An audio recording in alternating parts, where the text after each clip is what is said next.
You're listening to Our Daily Show with CJ Nassau on RiverBender.com. With the turn of the calendar into 2024, the excitement at the national level is heating up already. Monday, Martin Luther King Day starts caucusing, and today, Thursday, when we're recording this, No Labels has been in every major news publication. Joe Cunningham joins us now. Last time we talked, there was some excitement building, and Joe, it keeps growing.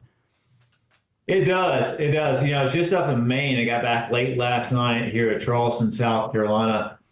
Maine was the 13th state in which we're on the ballot. And, you know, to give you an idea of kind of where we are, I think it's further along at this point in the election than any other third party or third line item has ever been. So, look, we're hitting the new year running, got a lot of excitement behind us, and look to just kind of capitalize that and build on it. On top of that, too, sir, I noticed, a couple of weeks after we talked the first time, and I, just kind of, following along the journey here, I started to notice that there were some articles coming out that you guys started raising so much attention that, the Republicans and Democrats alike started to throw out articles, and you guys responded very well to them, in my opinion. How are you able to counteract, attacks on both sides of the aisle as you're trying to form this unity ticket with no labels? I mean, we're staying laser focused and level headed about this. Our focus is about the ballot. It's about securing that ballot line for the states. And our whole motive here has been to lay this groundwork because, as we've seen, here recently, securing ballot access is very difficult and not only expensive and time consuming, but you run into partisan challenges on both the left and the right.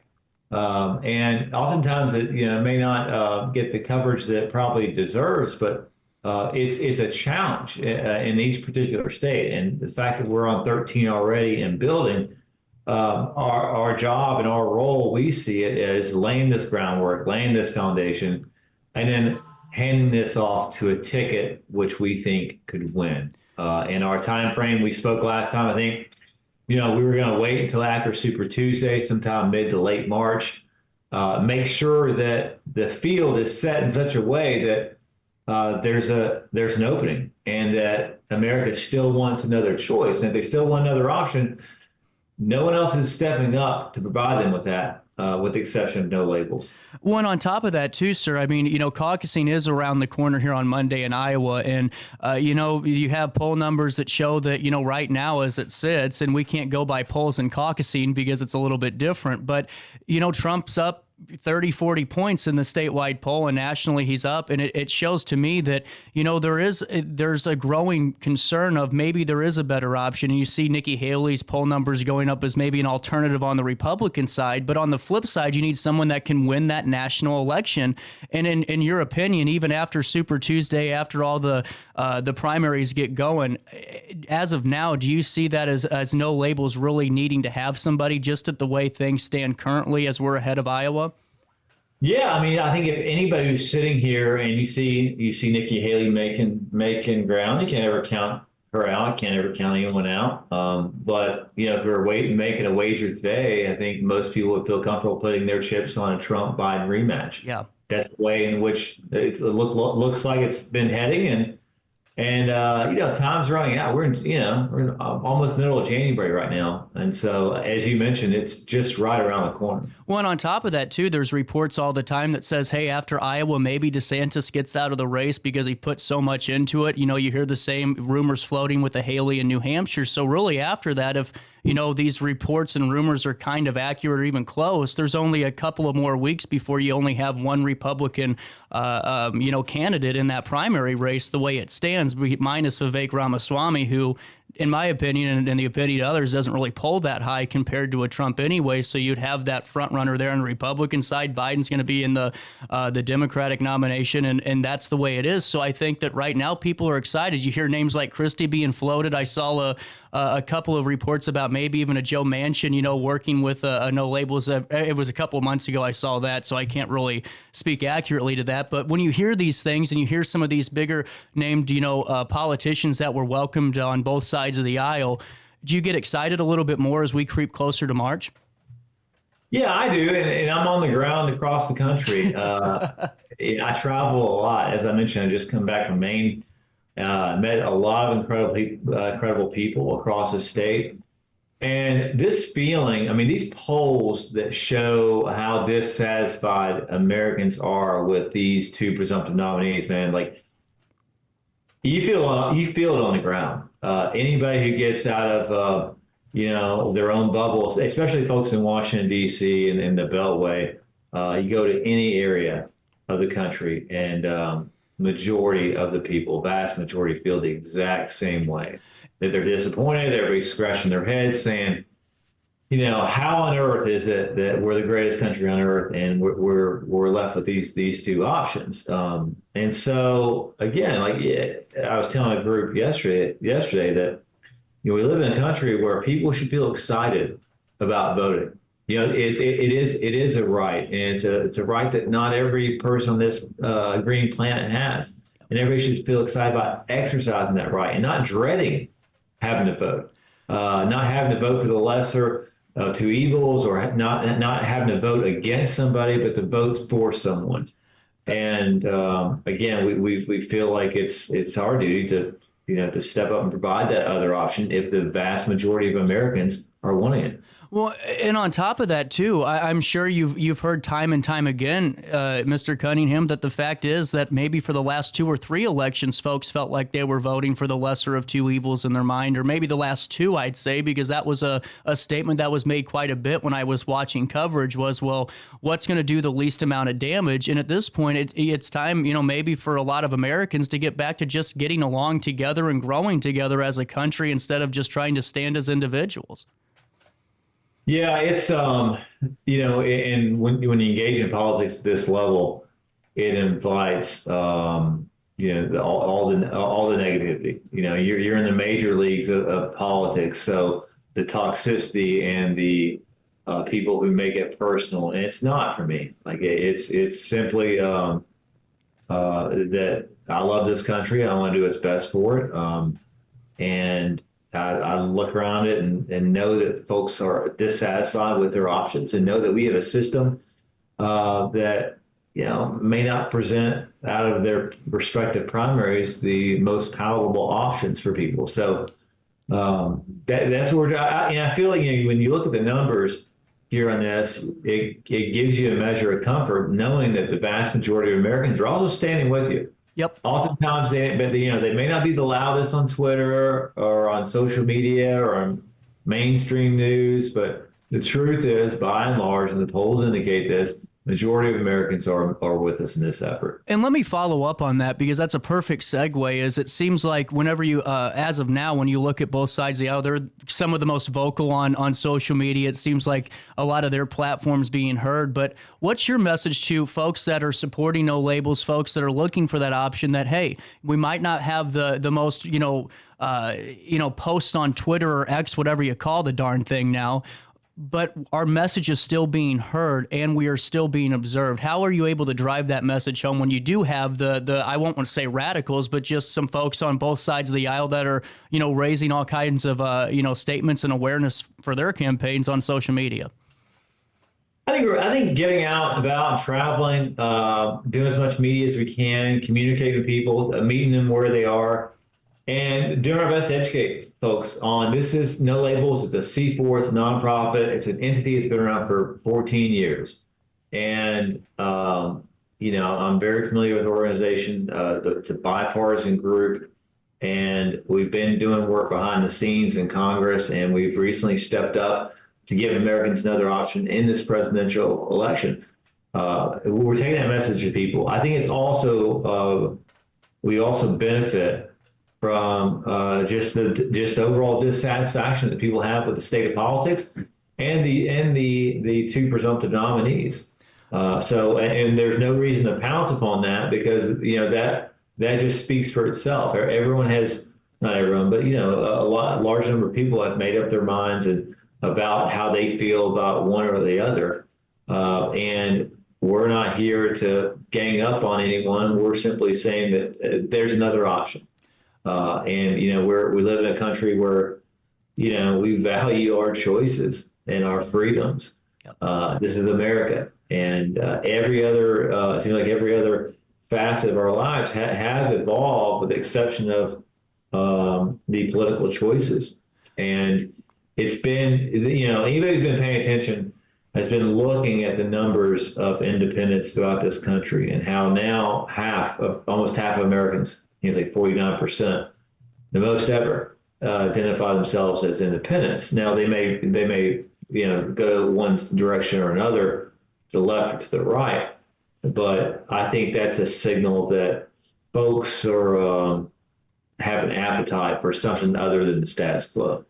Absolutely. And on top of that, you were just mentioning being, a nonprofit. And I wanted to follow up on a piece of information that I read yesterday that was actually a pretty big development for No Labels out of the New York Times. I saw an article that came out, and the chief strategist, Ryan Clancy, put it very eloquently about a decision that, the 2010 Unity 08 versus the FEC court decision gives nonprofits like No Labels that legal right to get ballot access. And that's something that I think is important to inform the potential voters on. Yeah, of course it is. And it's a C4, it's a nonprofit. And this goes back, and this may be getting into the weeds, but I'm sure, your listeners would appreciate this. This goes back to our constitutional right for association, right to privacy. But there is an old, a Supreme Court case back in the day, state of Alabama versus NAACP, where Alabama was trying to force the NAACP to release its rolls, its members, so they could discriminate against them. And they did something similar here in South Carolina, where they would ban them from state jobs if you're part of the NAACP. Well, long story short, Supreme Court held that no, you have a right to privacy. If you're a group like this, if you're a nonprofit, No Labels has been working in that field of bipartisanship, not advocating for or against people, but just promoting common sense. And we are just gaining ballot access. That's all we're doing. We're gaining ballot access, and that ticket will be offered. And then it'll be up to those nominees to set up their campaign and to run it how they see fit. But anyone who's been following the news lately can appreciate how burdensome it is to secure a ballot, to get on the ballot. Democrats and Republicans have both struggled with this. We're putting in that hard work to make it an easier jumping off point for whoever it is this ticket line may be offered to. And Joe, just to put it into perspective, can we talk about just your time meeting with folks across the country? What's that groundwork look like for you? Because I'm sure you get folks sometimes like, oh, you just go for a meeting here or there, but you don't realize that you're nonstop, I'm sure, until this is all said and done. Yeah, I mean, I travel all across the country, and like I said, the sentiment is pretty consistent. Yep. And folks are eager to see what this ticket will look like. And I get that. And I have to talk to people like, we want to, we're securing this ballot line, and we're only going to offer it if there's a pathway to victory. If there's enough people dissatisfied with the choices that they have from the two major parties that makes this worthwhile. Nobody's interested in a science experiment. No one's interested in spoiling. We would be in it to win it. Mm-hmm. And be nominated a ticket that's marquee level, that's first class. But people are eager, and they're hungry for something else. I think that's very, very apparent. And all you gotta do is go across the street and ask your neighbor, right, or somebody at the grocery store, or another parent at a soccer game or basketball game. The folks who are just kind of going about their daily lives and looking at the news and wondering, God, this is depressing. Yeah. Well, 100%. And I think the way that No Labels is going about it, especially because I don't think the way you're doing it's abrasive. I think it's a very consensual way of getting your message out and making sure that you're getting ballot access in a way that's not thrashing or kind of demonizing both parties. And I think that that's what really, to me, in my opinion, and just talking to some folks, that shows that the mission is true in that regard, that, hey, we just want to bring everybody together. It's time to get back to normal. And when people were first listening to you speak about this, did they ever go, oh, yeah, we've heard that before? And how are you able to kind of counteract that with, look at what we've done? Well, I think, to your first point, I think you can tell how effective we've been by some of the flack that we've got Absolutely. from established groups or partisans or political parties.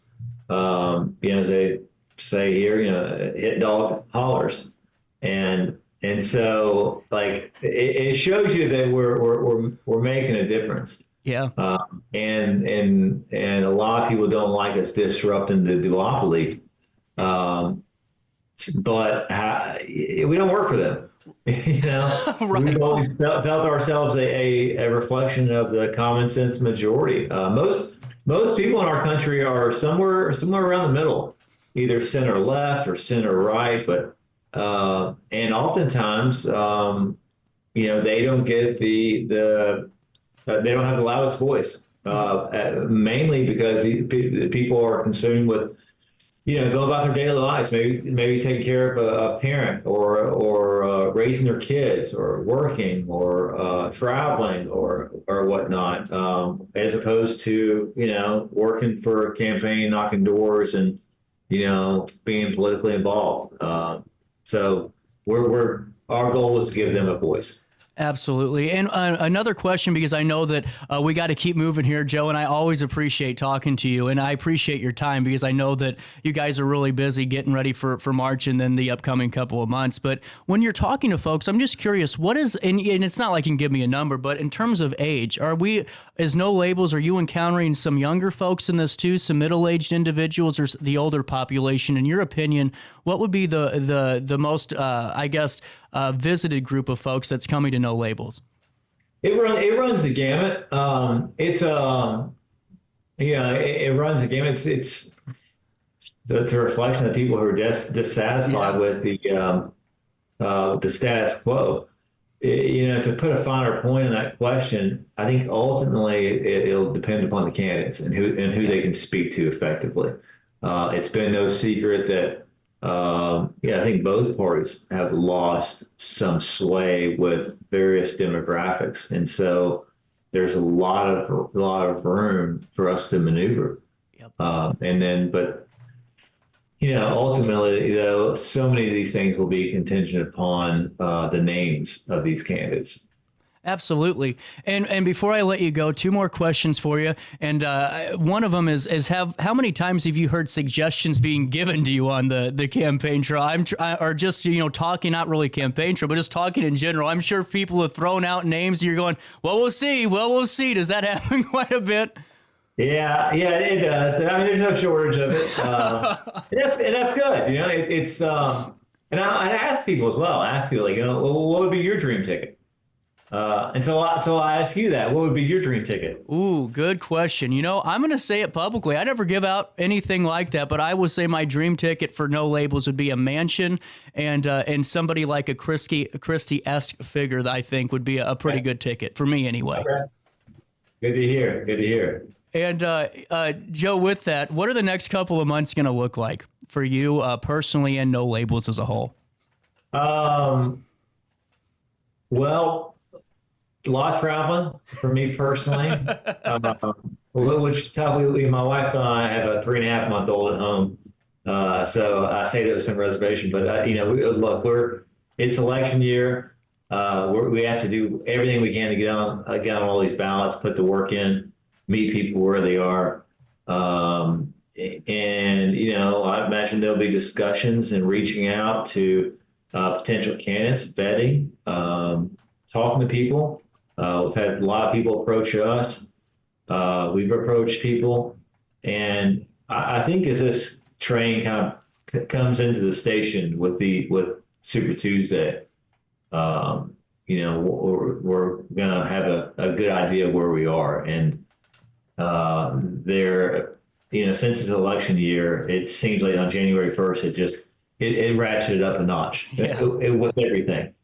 And so I think we're going to continue to garner more and more interest. And unfortunately, we're not going to slow down, Awesome. Well, and Joe, seriously, thank you so much for your time, because I always say, you can tell an organization, a party's real meaning whenever you're hopping on local talk shows just like ours here in the Alton, Illinois, St. Louis market, and it means a lot to us. I've had folks give me a call going, how'd you get no labels? Well, send them an email, because they're going to respond, because they want their message heard. And what's your final takeaway just on caucus season starting, primary season starting? What's the best way to stay up to date with No Labels and learn more about your guys' platform? I would encourage everybody to go to nolabels.org, sign up, follow us on social media as well, help repost things, get the message out. We have a lot of surrogates across the country. We have a lot of people on the ground here, state chairmen, et cetera, et cetera. We're continuously trying to broadcast our message to let Americans know that there will be another choice and there will be another option on the ballot. And we're working hard to make sure that that Americans go to the ballot box and have somebody to vote for instead of vote against. Absolutely. Joe, I hope this isn't the last time I talk to you. I at least got to talk to you one more time after Super Tuesday. No, we're here. I look forward to chatting with you more here soon. Absolutely. Joe, thank you so much for your time. Have fun getting back to the grind of making sure No Labels is heard. And thank you so much for your time on this morning here in downtown Alton and St. Louis. Of course, be well. We'll take a quick break. Daily Show on a Friday morning continues after this.